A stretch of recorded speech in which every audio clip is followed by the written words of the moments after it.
Hello, I'm Rocco Salata, And I'm Alexandre Moravia. and welcome to what's And I'm Alexandre Moravia. and welcome to what's trending now on Indiegogo, where we look at the films that are trending now using the Canada filter on the Indiegogo website.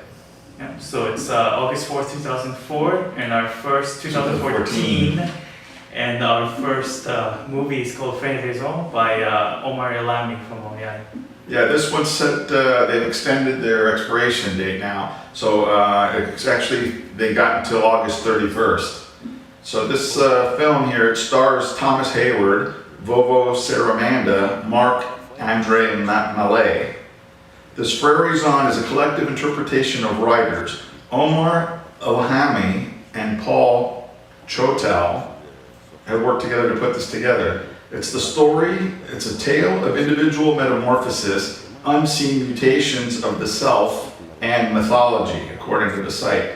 The film is situated in Montreal, Quebec, and Shippagan, plus New Brunswick. No, Shippagan is in New Brunswick. Oh, so then it's Montreal, Quebec, and Shippagan, New Brunswick. Sorry. So the protagonist, which is Marc Andre, he struggles with the social implication at his workplace, a super hospital construction site of some sort, when his friend and co-worker Jean-Luc is fatally injured in a work accident. Now in this state, Marc becomes more and more open to new encounters and the stories of those around him. He hears esoteric tales and experiences strange hallucinations. Alright, so Mark is obsessed with finding this missing head. Apparently he was decapitated or something. It doesn't say what the accident was, but he keeps having nightmares. There's one that's actually in the trailer to the movie where he's walking in the forest and he gets approached by this giant head-shaped creature in the woods.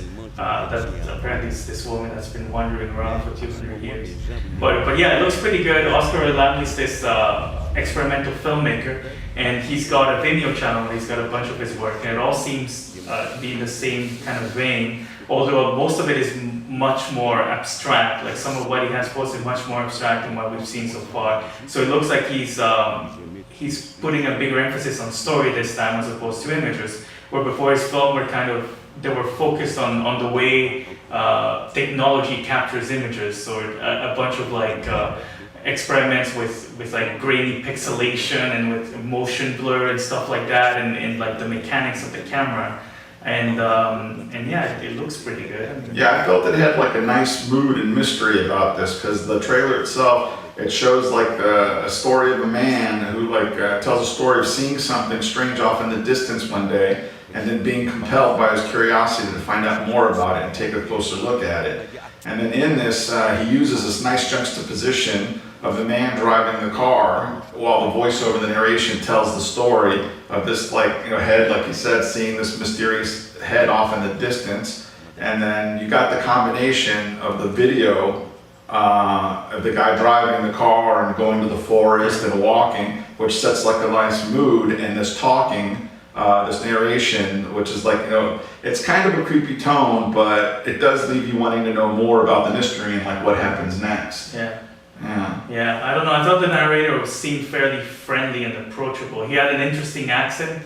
Omar Elami started a film festival about Mediterranean film in Montreal called the Camp Med, and this seemed, I guess, this kind of movie kind of feeds into the same community. It's kind of featuring some of the same actors, and they did say they were going to have a multicultural cast, so it seems interesting. He's got a short film called Aquarium that won a narrative award at the Concordia Film Festival this year, and yeah, it looks pretty good. He looks like he knows what he's doing. He's got years of experience working in Egypt and Canada and in the UK, I think, as well. Yeah, I mean, there's different things about the team, but for me though, talking more about the project specifically, we got to see this trailer that kind of gives you a glimpse into what he's trying to do with this thing. And I thought there was moments where sometimes the camera seemed a little shaky and out of focus, but and that might just be his style, like you're talking about. There was moments there, and also I had difficulty there was French subtitles, and they were hard to keep up with. I felt, because there was even moments where I tried to follow the action, and I really wanted to get in and see it, and I was pulled in. But I was concentrating so hard on reading the subtitles, I was missing a lot of the action on the screen. I had to watch the trailer 2 or 3 times. All right.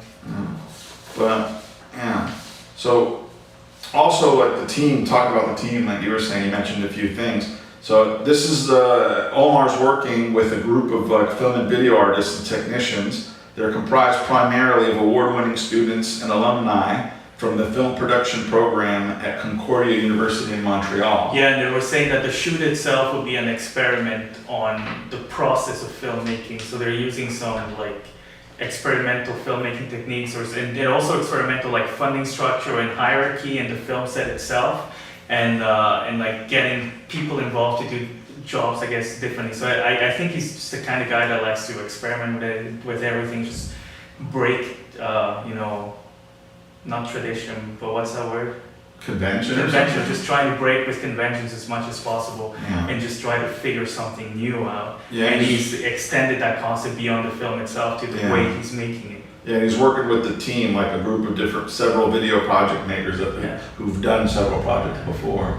Yeah, well, it was like, so interesting, the perks here, to wrap this up, he's given his perks, he's offering an art book, a framed poster, and a screener of the DVD. That's like part of the perks if you contribute there. Yeah. I don't know, frankly, I think the movie itself is much more interesting than what you might get from it, but we'll see. Okay, next up we've got a project called a movie called Eigengrau. This expires on August 22nd, and it's brought to us by a group of people, organized per se, by Ethan McMahon, Luke Morales, Cameron Harding, and Callum Cole. Yeah, so they started out as a grade 10 project that they were trying to turn into a full movie. And the story is that there's this island that's been quarantined due to some mysterious dealings in the past. And there have been ships that have been going by and have been found, they've been found as ghost ships essentially, drifting in the area. So they sent a team of researchers to investigate and eliminate the threat, whatever it may be. Yeah. So, yeah, you mentioned this is the project itself. Though it sounds a little familiar, if not totally cliche, I mean, having a team go in to rescue another team or the original team, there's moments of it that sound a little cliche, but these people putting this together, they promise that it's not another zombie movie and that the plot has a few new twists and turns, even though it sounds a little. It's just confusing too because the campaign seems to change every day, and every day they have less info. So I first saw this yesterday, and yesterday all they had was like a short synopsis that said there were ships that were missing and a team was sent in to investigate, and that was it. But you've got a bunch of other things. You said there was a link to a blog which wasn't there when I checked it. Yeah, they said it wasn't just a zombie movie, but there was nothing about zombies when I read. Yeah. What about the synopsis? Did you see anything else in the story that I didn't know? Just about like they claim more. Where when you first look at it, you don't even get that. You just get the thing that it's about ships and ships in the water. Yeah, it doesn't even say that. Yeah, but the synopsis off of their blog actually tells the story that it's more about the island itself, like the backstory. Yeah. So there's like something on an island. A team of researchers go to the island. Then when they discover these ships, it's about a new team that's got to go in. A new team that's got the new venture, they find this footage, almost like the formula for a found footage film, where like they find out news that there's something going on the island, and they got to go in there, find the original team's footage, and try to solve the problem or deal with the issue, but they promise, like I say, that on their blog anyway, that it's not a zombie movie, and that there is a new interesting twist, so it's not just about the cliche or the common story of one team rescuing the other team. Okay. Yeah. Now, there are some examples, but you're right, they don't say much on the site. They say even less now. Yeah. Now, but that's the thing, that's sort of, I felt was like an issue with this because the information keeps changing. There's basically no examples of previous works on this site.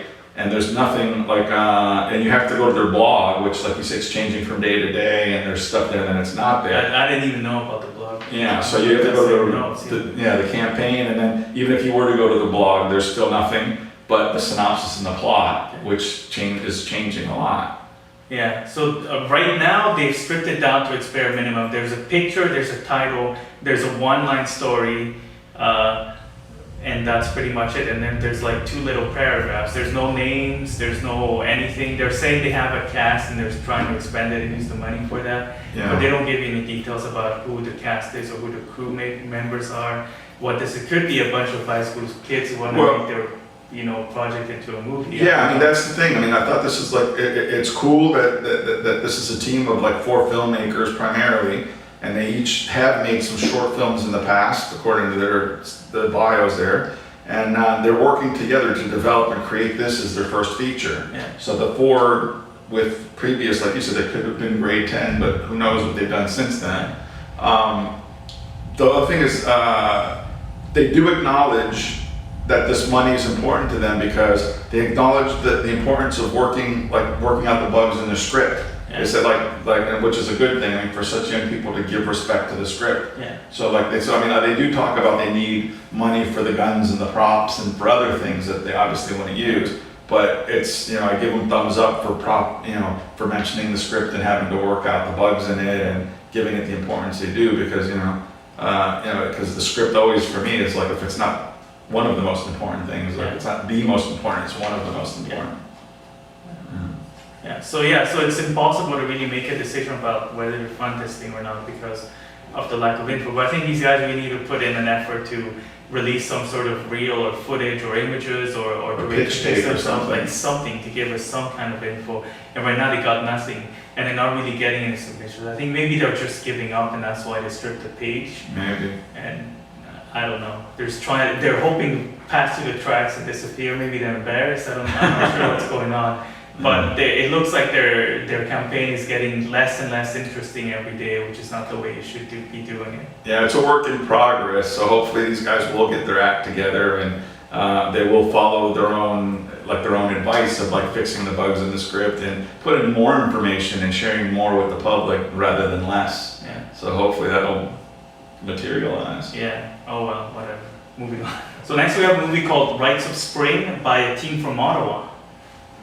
Yeah, the director's Peter O'Rourke, and this is a dramatic journey of 2 boys who find comfort and love from each other during rough times. It's originally inspired by true events in the play he wrote a few years ago. Director Peter O'Rourke, he realized that this had the potential of speaking to many people, and because each of us go through our own personal rites of spring at some point. So basically, he found this play. He had written a screenplay like 10 years ago, and he found it in his drawer, and he thought that the subject matter was topical. It was interesting, needed to get out there. The play's actually 24 years old, and it's a stage play premiered in North Vancouver in April 1990. Okay. And so it's about this guy Mark. He's getting bullied at school, so he decides to run away from home and kill himself by taking a bunch of prescription pills in a back alley, but it fails and he ends up lost in the streets of Ottawa. Then he meets this other boy, Michael? Either Matthew or Michael. And they run away to the woods in the suburbs and fall in love.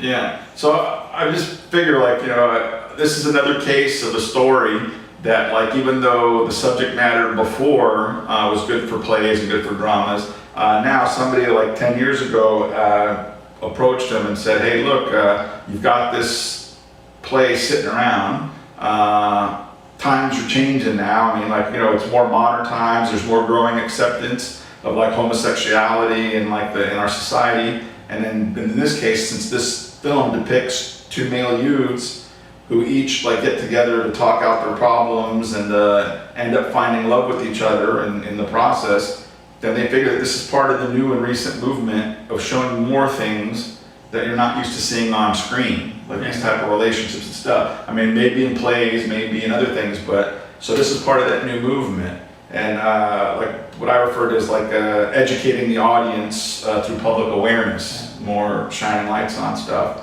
And in this case, it's an example of other gays or confused youths who the audience nowadays, they might identify with the characters or with their situation, so it's more topical. So they've got this I don't know what you call it, but they have clips from a trailer. So essentially a trailer to a trailer that have been edited into their video, and it's kind of a messy edit. It's kind of weird, Yeah. and it looks good though. Like there's Yeah. some beautiful outdoor scenery and everything, and like there's like these ridiculously over-the-top cute boys that you would see in like a teeny bopper movie, like a Twilight or something. And there's like this, it looks like the movie itself looks very emotional, but there's also like this undercurrent of like repressed eroticism that's just bubbling to the surface. And there's a lot of these shots of the boys just being like bare-chested or wet, covered in sweat or water or something. Yeah. So there's definitely that kind of that strong sexual tension that's built into the actual movie itself. And I was wondering why they didn't show the actual trailer. And I thought, there's one scene where there's dialogue and it's a little weak, and I thought maybe the actors were inexperienced and the director was trying to cut that out or something. Yeah, that's what I like. Yeah, I felt like it kind of seemed like a combination of the teen angst movie and sort of like a Brokeback Mountain, even though that had more deeper, bigger image and bigger things. But it was more rooted in the teen angst movies for sure.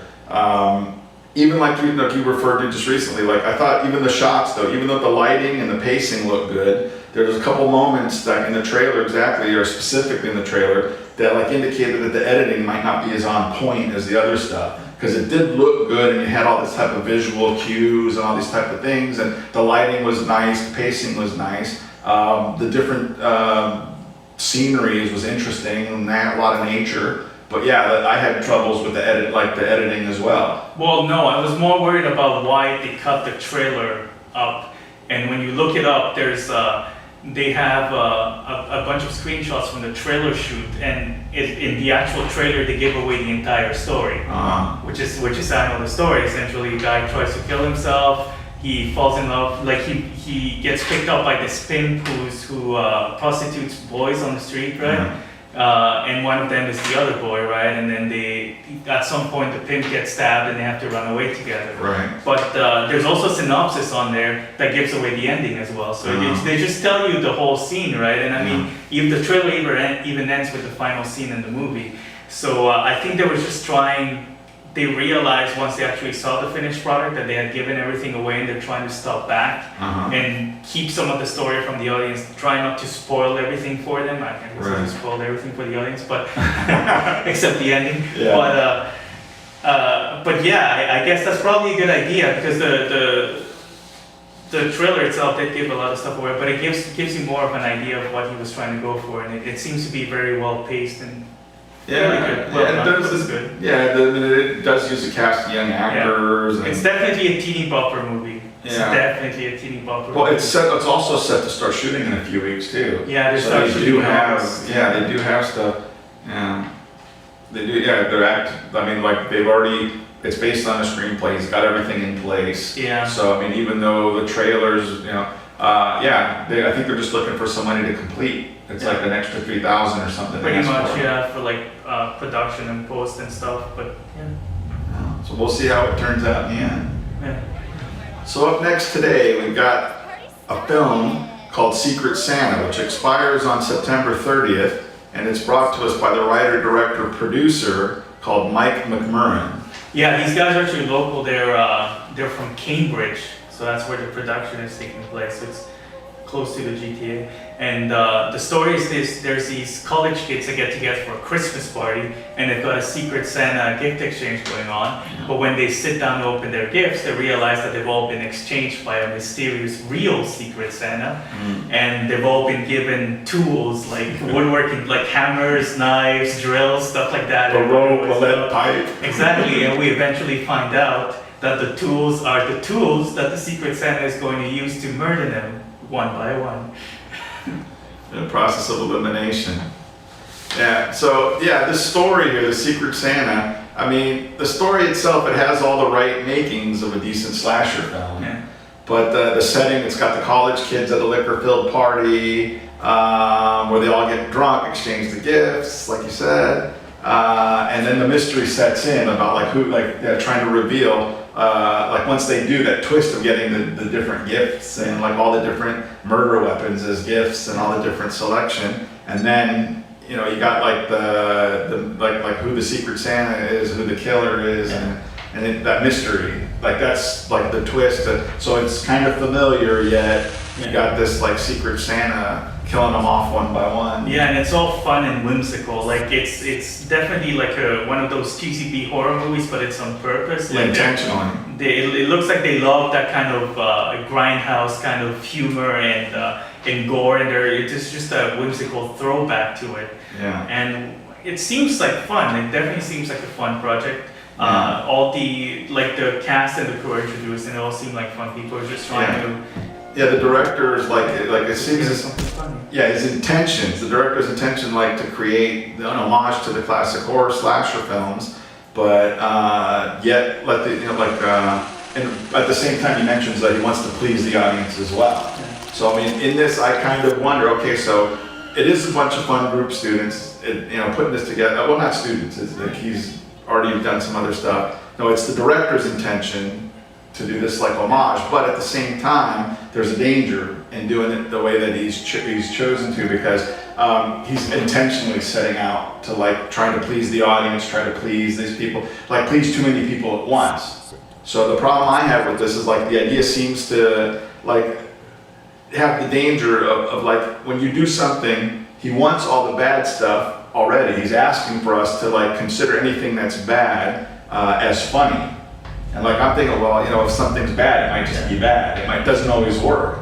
I mean, like there's examples like with Nightmare on Elm Street, on these other movies that they set out to be scary, and in turn they were funny. Yeah. But then when they realized how funny they were, they said, hey, we're funny, we're not scary. So they set out to be funny, and then they were just stupid.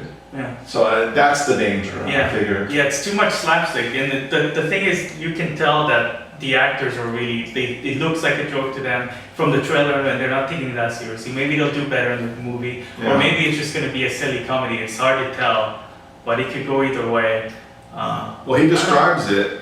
He the cast and the crew says we're going to use better lighting. We're going to be like when I first watched it, I was like, yeah, laughing. but they only talk about production values. But yeah, better lighting, better production, better. Fun, yeah. Well, no, yeah, but they said that though in there. When I first watched it, I said if this is an example of what we're to expect, it's failed. It's a huge fail. But they come out and they say, okay, this isn't what we're doing. Like if you watch read closely enough, you realize that this is just basically it's done for the pitch video, but it's not what they intend to shoot. Yeah, they were messing with the audience. Yeah, so well, thank goodness for that, because I mean, if what they're showing us is what we're supposed to expect. It just looked like a bad, I don't know, they were all together. It was like a group of people together. It looks like they were playing a board game. And I thought it was like Clue or Cluedo or something like that. A lead pipe, a rope, a knife. They all sit there and they start pulling out. I was expecting Mr. Plumber or Miss Peacock in the lounge or something. Like the last person, rather than killing anybody, they would discover the murderer. Yeah, pretty much, yeah. Yeah, but there's you see the murderer observing them while they're having the party, so it's probably not one of them. No. It's probably the loser at school who didn't get invited to the party. Yeah. Or someone who has a grudge against him or something. A jealous boyfriend. It's hard to tell. Yeah.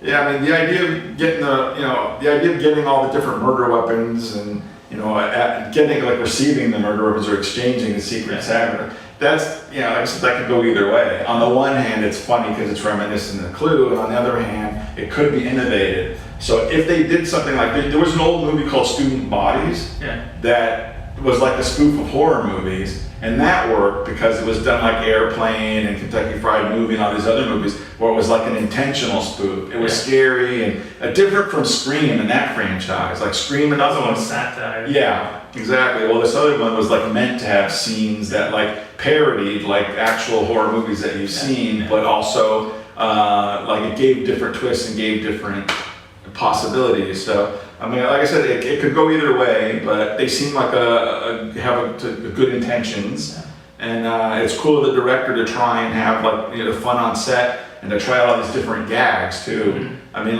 what they're doing is they're even offering perks that are interesting for these in this during the production. Yeah. So like you said, they're based in Cambridge, so some of the perks they're offering, if you were to actually donate and go along with this, he's offering a tutorial class from the director if you live in Southern Ontario. And that's a good idea. Yeah, and then also the other two things that haven't seen much, they actually, if you donate enough, they'll invite you to come down on set and direct a few scenes. Yeah, I don't like that at all. Is it cut action? No, because you're the director. You're giving away your power. This is your movie, right? Yeah. You're asking us to trust you with our money, and then you're gonna make a good, entertaining piece of fiction, and then you're just gonna give away all that power to someone else. And what if it's someone horrible and they fuck up your movie? I don't know. It's just for one day on set. You never know. It happens. I mean, look at AI, right? Where Stanley Kubrick was kind of trying to make this movie, then he died, and Steven Spielberg finished it. It was genius until the last half hour, and then Spielberg ruined it. No. Yeah, and then finally, So you never know. No, you never know what's going to happen with these things.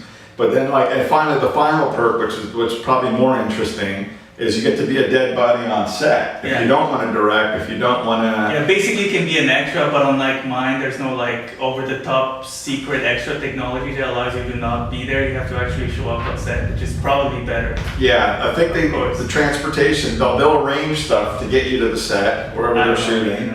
I think so, and it said because you have to donate enough. If you donate to the right category, then they'll make arrangements to get you over to the set, and once you're on set, they'll set you up so you can be I don't know if you'll be one of the students that gets murdered, but you'll be one of the victims of the killer. Yeah, that's kind of weird, because it's supposed to be contained within this party, right? So where do the extra bodies come from? This murder's on a rampage, maybe it's part of the setup or something. Yeah, maybe the murderer has some sort of warehouse where there are shots of him putting the gifts together in some sort of warehouse. Mm-hmm. Maybe he's got bodies sitting back there from other parties he crashed. Maybe he crashed a Halloween party a few months earlier. Yeah, this particular director has worked with a special effects team before, or one guy in particular he gives a shout out to. Yeah. And he says that the effects dude, the effects guy, and he's going to use this guy in order to do this movie right in his terms. So he says he was happy with the visual effects in the short he did prior, and he wants to use them again in this one. So I guess there is some attention to the way that the blood and guts are handling. I think there was pictures of guts, body parts or something. Yeah, they look good. Yeah. So there is potential if handled right. And handled seriously, it could be funny. Yeah.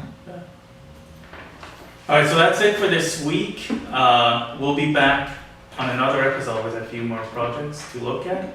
But yeah, thanks for watching. This has been Trending Now. I'm Alexander Maravilla. I'm Rocco Salata. And if you like what you see, don't forget to comment, subscribe. If you have any ideas or suggestions for us, we're always listening. Thank you.